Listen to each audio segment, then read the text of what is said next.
salaamaaleykum wa rahmatullah mbokku Sénégal salaamaaleykum wa rahmatullah mbokku diaspora bi di nuyu plateforme xam-xam du pexe di nuyu membre yëpp di wax ne rek jaajëf saa su ko laajee ñu génn indi ay quelques leeral yu gàtt tey ñu fas yéene ñëw ci doyen Alioune Tine et la société civile d'une manière générale ci explication yu gàtt rek parce que vraiment am na loo xam ne bu amee faw ñu génn wax te mënoon na ñàkk parce que kenn ku ci ne boo sañoon da ngay nekk ci ay occupation xam nga nekk ci leneen luy jëriñ askan bi waaye mayewuñu choix parce que réew mi kenn mënu ko bàyyi seetaan ko ci ay manipulation surtout que ñu manipuler ay kilifa yooyu di manipuler opinion bi ñu bokk nag ci fànn bu ne tey dinaa ñëw aussi ci Fata rappeur pour sa sortie aussi ci xajee ñu interpeller Khoureychi Thiam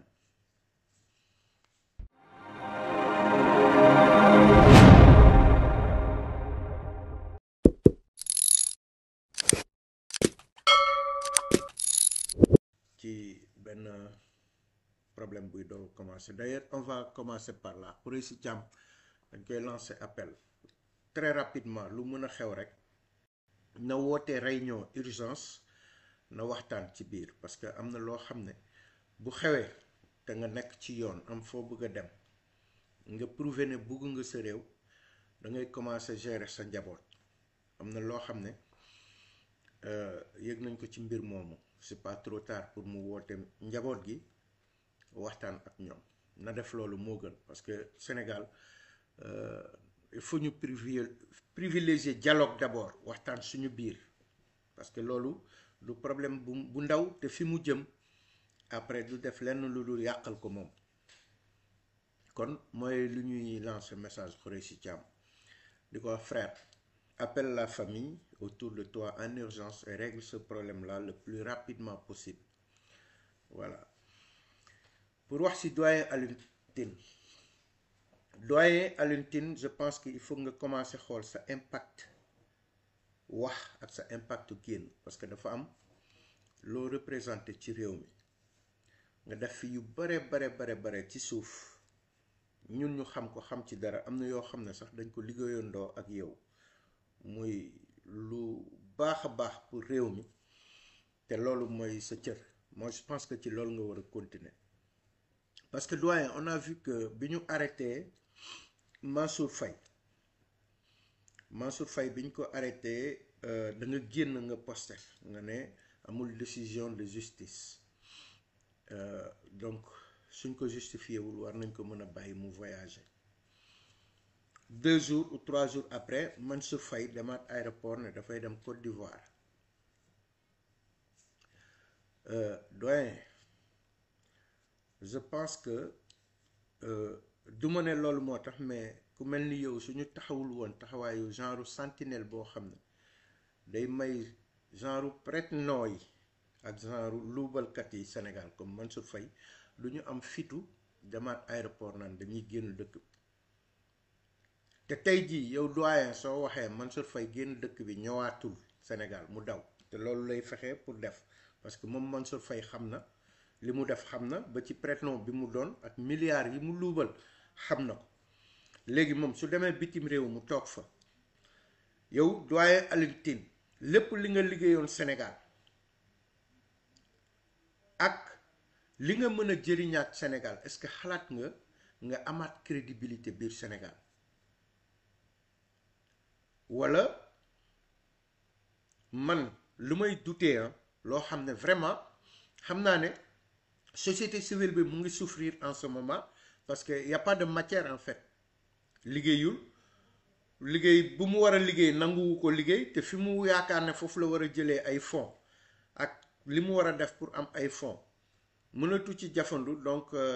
mu ngi souffrir parce que financement yeeg yooyu mais réew mi moo dox parce que réew mi su doxoon société civile du fi mën a am liggéey même su ñu amoon démocratie 100% réew mi su doxee li mu war a liggéey yéen d'une manière générale l'ancienne génération la bu nekk ci société civile bi lu ñu jàppoon ne moom mooy société civile tant que innové wuñu ko du ñu am seen place ci biir parce que y a plus de matière jubal jubbanti moo fi ne donc il va falloir que ngeen adapté wu ngeen xool réalité réew mi ngeen ànd ak réew mi pour vraiment ngeen insérer wu pour que mu mën a dox donc su fekkee souffrance boobu ñàkk xaalis ak yooyu ñoo tax doyen mais peine perdue lay doon parce que Mansour Faye bu génnee réew mi toog fa duggatul Sénégal yëpp xam ne Alioune Tine participé na ci loo xamante ne dafa newoon nañ ko bàyyi mu dem yow mooy ni que retraite définitive la parce que léegi nous sommes à l'ère de l'IA numérique tout ça yi nga doon jàng pendant 20 ans di ko carrière le jeune de 18 ans day toog documenté wu en une semaine te saa bu soxlaa les informations il a donc il faut ngeen adapté wu doyen man su ma sañoon man dama la xam quoi moo tax man parce que pour rien au monde man nangu nit ku lay xeeb wala nit kuy def dara parce que gis naa say œuvre yu doy waar yu nit ñi xamul pour Sénégal moo tax ma bëgg nga moytu yenn plateau télé yi ak yenn nit yu lay tàllal micro pour nga wax ak ci sens bu ñuy orienter seen question yi parce que tey jii doyen Farba Ngom bu mu jëlee même stratégie di dépenser di financer dëkk bi ñëpp di wax biñ ko jàppee pour sa liberté provisoire 200 ñaata milliards 200 et quelques milliards pour benn nit ak pour juste moom liberté provisoire rek la soxla woon pour dem ci njabootam te milliards yooyu mu jël mënoon jox borom kër bi nga xamante ni mu ngi daw guddi ak bëccëg amul lu mu dundalee njabootam bu ñu feebaree lu ñu faju les hôpitaux ak yeneen yi nga xam yépp borom kër googu milliards yooyu mënoon tax ay junni borom kër ñu bañ a am problème bi mu am mais moom Farba pour juste sa liberté provisoire 200 milliards yi mu sàccee ci ñooñu la teg doyen Tahirou Sarr bi nga xam ne xam nga ku ne xam na ne prête-nom Macky Sall prête-nom comme Mansour Faye nu mu nekkee prête-nom Marème Faye Sall ak yooyu ku ne xam na ne 400 et quelques milliards la teg bërki dem bii yàggul 400 milliards ku koy joxe pour am liberté provisoire ñaata milliards nga am ak est-ce que yaa ko moom parce que nan nga mën a def ba am loolu defoo dara jàpp nañ la dañ la tooñ yow sàccoo amoo ay milliards yooyu ñuy wax wala da nga ko liggéey mu set wicc war nga ko mën a prouver bu fekkente ne amuloo ko mais jarul ngay joxe caution juste gars yi juste pour ay liberté provisoire lañuy kii doye il faut que ñu xam ne réew mi ay sénégalais ñoo fi nekk te li tax ñu fal nguur gi 52% c'est parce que yaakaar lañ am te li ñu am yaakaar lekkatu kese naxul béy yii munul lekkatu kese munu leen nax ñu ci ëpp dañoo xam li ci biir moo tax ñu nangul Ousmane Sonko nangul justice su Sénégal kon nañu bàyyi di taxaw yenn taxawaay yi ci réew mi te jéem a defaraat suñu position ci réew mi doy dama la ko ñaan nag quoi parce que si vous commencez à parler comme ça de la justice sénégalaise moi ça je dis vous n'êtes pas au courant de ce qui se passe wala xamuleen ce que ces milliards que ces gens-là ont mis dans les réseaux sociaux et dans certaines parties de la société civile pour que ñu mën a yàqal nguur gi parce que dans leur tête dans 5 ans ils vont réussir leur mission après ñu jëlee fu nguur gi ñoom ñu ñëwaat alors qu'ils se trompent sur toute la longueur quand toutes ces vérités sortiront là le peuple sénégalais dinañ xam ne ñoom seen alal bi nekk ci biti moo tax ñuy souffrir tey te lu leen Ousmane Sonko waxoon la moo tax ñu gëm ko ànd ak moom di xeex loolu parce que li nekk ci biti mi xoolal entre Mansour entre Tahirou Sarr Farba Ngom kese 1000 milliards yu manqué quelques millions la léegi ñeneen ñëpp yi nekkoon nguuru Macky Sall ñi ñuy tudd ñi daw ak yooyu tey ñuy wax ne Sénégal bor bi mu yor sax boo xoolee li muy dund ak bor bi mu yor mu marge de manœuvre zéro léegi ñu war a cautionner loolu alimenter aussi parce que dégg naa ñu bëri ñuy wax naan bu fekkee ku nekk d'ailleurs maa ñëw ci Fata ci loolu bu fekkee dañuy jàpp ku saaga ñu tëj la gu sekkee parce que ñii doyen vous êtes témoin yéen a ngi fi woon nguur gi bi mu faloo presque 10 mois dañu bàyyi ku nekk ak sa liberté toppatawuñu kenn mais ay saaga ay kii leen fi gis te ñi ñuy saaga duñu yow Alioune Tine duñu man moo taxoon ma waxoon Seydi Gassama ma ne ko Bah Diakhaté bi mu saagaa mu koy défendre kuñ fi saaga woon sa baay wala ñu saaga sa yaay wala ñu saaga la yow sa bopp sa njaboot du ko nangu léegi yéen ngeen cautionné loolu ñu seetaan loolu ba benn moment li nekk di xew ngeen ne bu ñu tëj kuy saaga loolu mooy promotion lan ñun dañu jox réew bu 18 millions de sénégalais jox leen armée jox leen police jox leen ay moyens dem ba jox leen kees boo xamante ni tey jur na coow Sénégal muy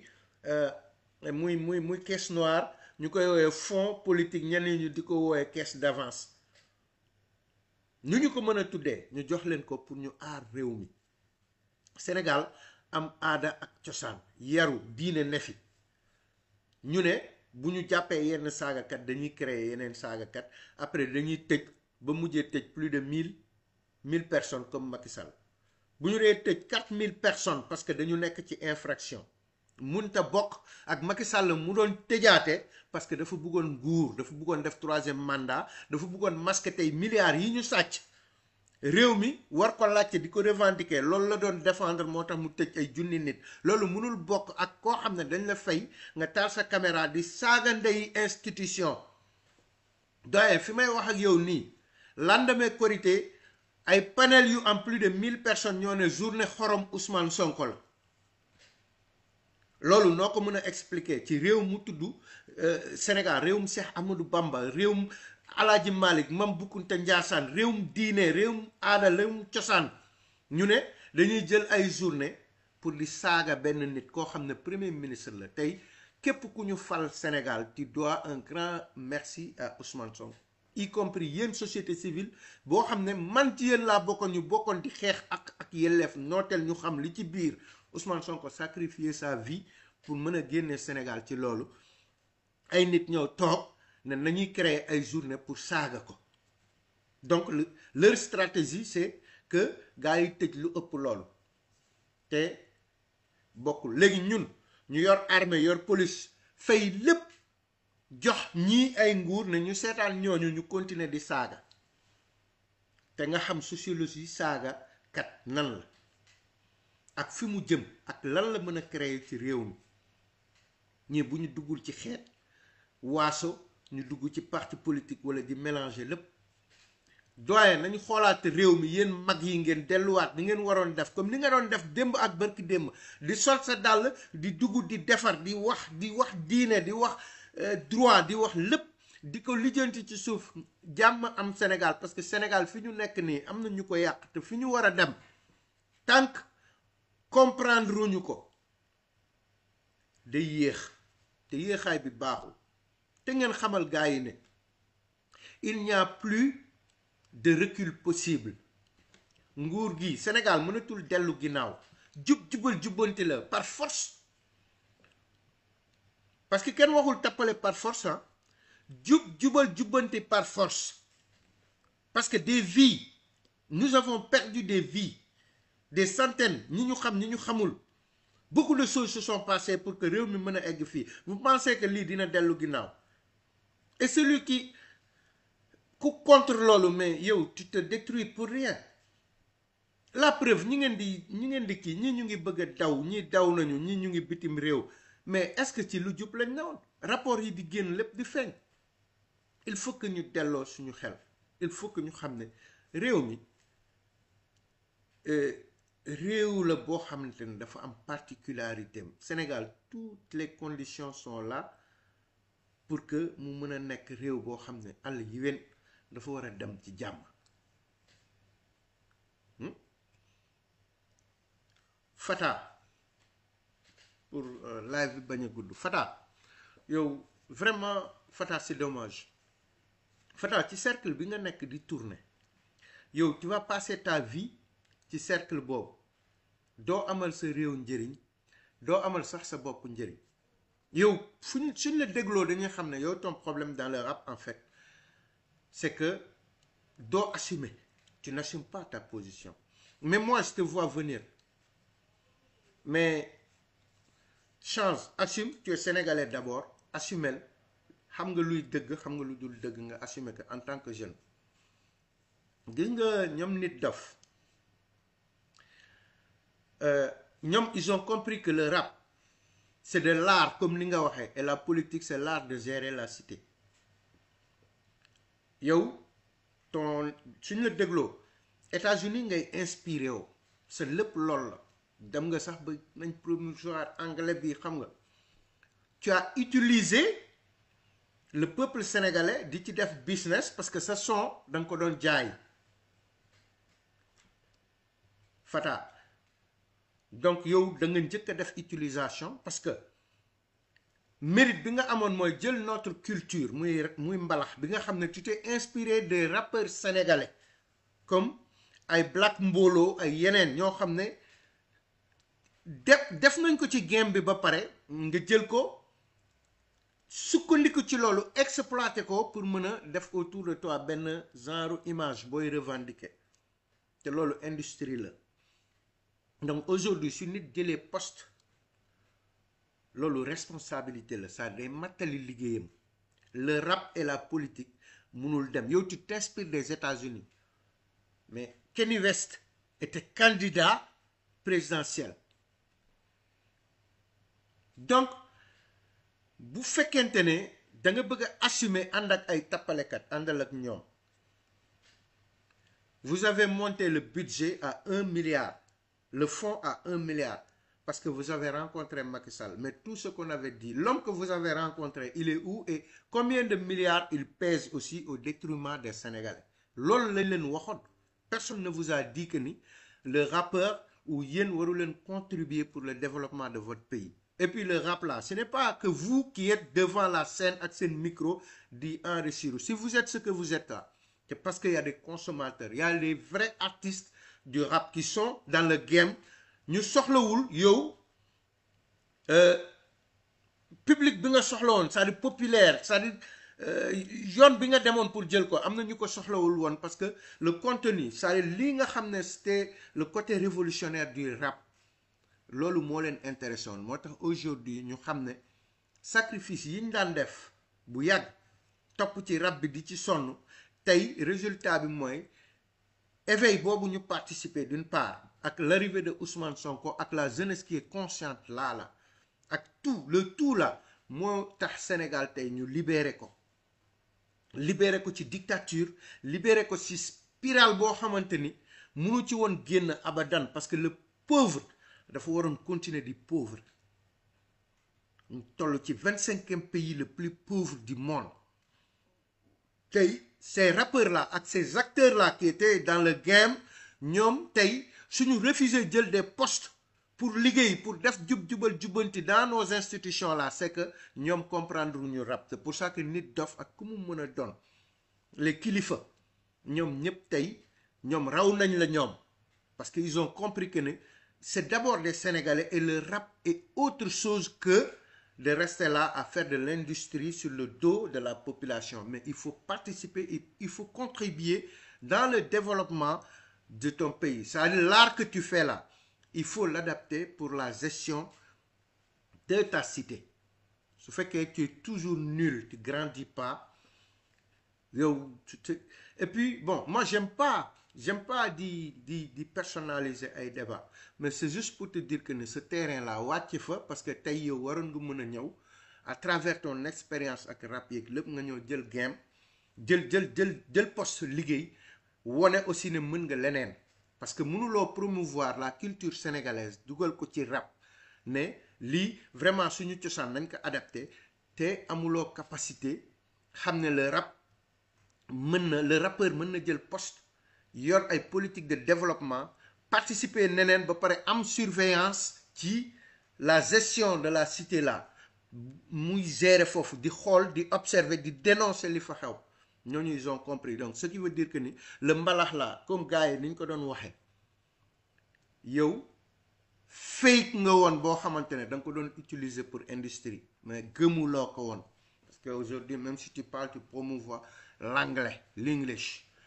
alors que olof bi moo la teg ci niveau bi même dans ton évolution gisuñu fenn nga promouvoir la langue wolof ou la culture wolof ci biir loolu juste le côté industrie moo la intéressé kon je te rappelle nga dellu parce que fi nga jëm gis nañ ko te foofu doo fa mës a egg dénonce tu es un sénégalais waxal mais boo buggee promouvoir saaga ak saagakat yow Fata gëm ne dañuy créer yeneen saagakat parce que voilà du liberté États-Unis dañuy nangam ou t'as vu dans le monde entier xam nga injure publique ñu bañ ko puni wala bokkul ci ban constitution moo ko am ci monde bi boo xam ne injure publique dafa légal. Arrêtez de faire croire aux Sénégalais ce qui n'est pas vrai ni aux États-Unis ni fu mu mën a doon saaga kenn cautionné woo ko et que ñun en tout cas nous sommes là parce que Sénégal tamit jubal jubanti lu bëri def ci xew. Tu peux insulter un Fata ngeen kalas ay rap, tu peux insulter un Thié parce que c'est un activiste, tu peux insulter, mais nos institutions il faut les respecter. Ousmane Sonko aujourd'hui est plus que le président de la République sénégalaise. C'est l'homme qui a sauvé le peuple sénégalais. Il incarne tout ce qui est révolution en Afrique. Pacifique nag. Voilà. Donc Ousmane Sonko n'est pas n'importe qui au Sénégal. Et vous savez que tous ces gens-là qui sont autour de lui, c'est pas Ousmane Sonko qui les a fait. Soxlawuñu dërëmam, soxlawuñu te duñ ko mos a xalamal. Dafa am mérite te respect boobu dañ ko koy jox parce que suñ ko manqué respect on manque de respect y compris notre pays, notre constitution, parce qu'il faut aller lire l'article 42 de notre constitution et processus d'évolution. Mais qui exécute les politiques de la nation par sous l'ordre du président de la République. Pour comprendre ngeen doog a ñëw dans les réalités le parcours de Ousmane Sonko, qu'est-ce qu'il a fait réellement pour le Sénégal et pour l'Afrique? Comment peut-on dire qu'on est artiste, on prône la révolution, le game du rap, et qu'on ne reconnaît pas les faits ou le statut de Ousmane Sonko en Afrique ou au Sénégal actuellement? C'est être un analphabète du game, du rap, ou voilà, de la vie. C'est que tu n'as rien compris. C'est pas le mec qui est resté dans ses privilèges, hein, ou qui a fui le pays. Non, il était sur le terrain. Il a fait des stratégies. Il s'est sacrifié. Il a été barricadé. Il a été insulté. Il a été emprisonné. Tentative de meurtre. Mais il a résisté. Et avec l'aide de Dieu et le peuple sénégalais, il est arrivé là où il est. Et il établit des chemins vers le développement pour toute l'Afrique. Je ne dis pas le Sénégal, hein, parce que Vision 2050, là, que vous voyez, ça, suba ngeen di comprendre. Maintenant nag il faut que dans le jubal jubanti ñu xam ne ça n'épargne personne. Képp ku ne foo mën a nekk nga jub lañ la wax. Bon sang, c'est simple. Yomb na soo amul sensu kilifa yu baax yar la wala ñu yar la sa biir kër yoon a ngi fii pour yar la nga xam ne liñ lay laaj du looy jënd du doole booy amul effort dañ la ne correctal loo bëgg a wax ko loo xalaat ne d'accord ci dénoncer ko mais nga yaru bul saaga bul tooñ bul diffamer nit bul coller nit loo xamante ne wóoru la mais loolu yomb na donc pour tëj juste pour wax doyen Alioune Tine na gars yi ñu ngi ci pexe bu ne pour daw réew mi te ku ci génn dootul ñëw te même su fekkee ñun xam nañ ne on peut récupérer un petit peu 30% de ces milliards là perdus mais il faut ñu def ko parce que réew mi moo ko soxla ñoom nguur gi bu ñu waxee jubal jubbanti ñu am doole am ñoo xamante ni def nañu li ñuy def sénégalais yi ñu torox te jéemuñu ci lenn jubbanti bi mooy des demal nga xool mbënd mi Dakar nga estimer 1000 milliards ñaata la c'est-à-dire milliards ba junni ñaata la ak lu teg dugal nañ ko pour régler problème mu mbënd mi Dakar Mansour Faye géré ko ba tey bu tawee Dakar waaye da ngay gis borom kër du xam fan lay dugal njabootam doomam jabaram duñu xam fu ñuy dugg ndax ndox mi day ñëw jëlee leen seen kër yi chaque année dañuy perte borom kër yi perte dans le privé des milliards ndax mbënn mi te Mansour Faye ñu jox ko lu ëpp junni milliards ak lu teg pour mbënn mi Dakar fan la xaalis bi dugg doye mën naa citer yeneen kon salaamaaleykum wa rahmatullah nous sommes à 25 minutes et je pense que voilà ça c'est pour aujourd'hui seen mbokk la ci